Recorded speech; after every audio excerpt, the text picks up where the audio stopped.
The author's primary purpose in the passage is. So throughout the passage, we see that he or she is talking about Nathaniel Hawthorne, specifically the feminist critics of Nathaniel Hawthorne's works. Now, we have these critics broken up into two groups, the pre-feminists and the feminist critics, who we can see right here.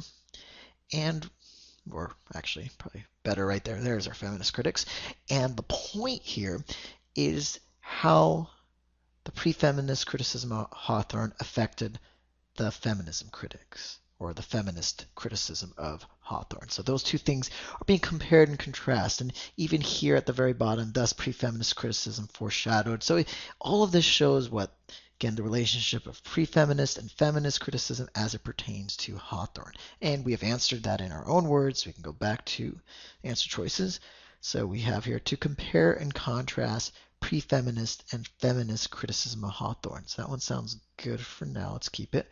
B, to describe the resurgence of interest by feminist critics in Hawthorne. No, this resurgence of interest does not work. C, to describe pre-feminist criticism of Hawthorne is too narrow. It's both of these. And how the pre-feminist criticism or critics influenced the feminist critics. At one point he even says they precluded feminist criticism, they being the pre-feminist critics. So we want to make sure that both answers take that into account. So C and D are both gone. And then there's E, to describe the relationship, ooh, I like that word, relationship, of pre-feminist and feminist criticism of Hawthorne, because it's how these two interacted. So because of pre-feminist criticism of Hawthorne, it made it more difficult for feminist criticism. That's the point of the passage, that relationship.